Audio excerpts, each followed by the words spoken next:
Hey guys, so here's my camera setup. This is the PZO420 from 2000. What is it? Security Camera 2000. Couldn't remember the name of the place. NTSC 1/3 Sony Superhead 600 TVL 12 volt camera with 2.8 millimeter lens.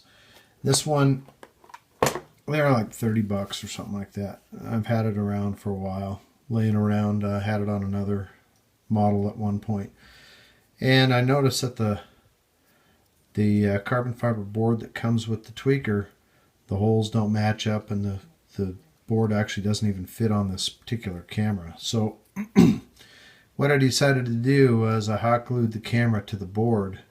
As you can see, a nice bead of hot glue around there. And then on the back side, see if I can get it up here where you can see it, hot glued to the board. Now, I've never done this before. It worked out pretty well. Got it nice and level with the camera board. So as I put hot glue around the inside, put the mount on there, and then set it on a flat surface to get everything squared up and let it cool. And then that's when I ran the bead around the outside, and then I also put a little bead in here and a bead in here. And I understand this is probably going to be a little heavier than it should be, but I'm not too worried about it. I think it'll work. If it doesn't, I can easily remove it and do something different. But what else? So the way that's going to fit in the frame is actually, if you look at this, the hole that's in the carbon fiber board, I moved the camera all the way to the top side. This is the top of my camera, and then the way that fits in there, when you get that in the mounts and tilt it back, I think this quad has like a 20-degree tilt on it. And then put your top plate on there. It fits good. The question's going to be, will it last? Will it be durable enough?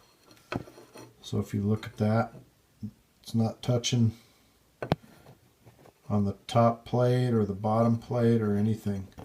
The camera is completely suspended. Now, it's not shock mounted or anything, but we'll see. We'll see how it works out, and I'll keep you posted and let you know. But that's how I'm going to do it until I find out otherwise. But it looks like it's gonna work. There we go. Oops. There we go. Just like that. There's your 20-degree angle.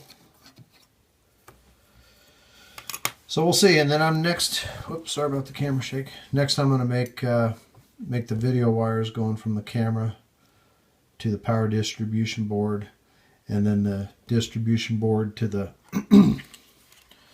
video transmitter. And I'm going to be using this. And again, this is an older model, TS5823 32 channel 5.8 gigahertz 200 milliwatt video transmitter, and that's going to fit right back in here with the antenna. This is a homemade circular polarized antenna, by the way, and it works really well. So I'll get the wires hooked up for these two items and get all that wiring in place, and then I'll come back and show you what it looks like.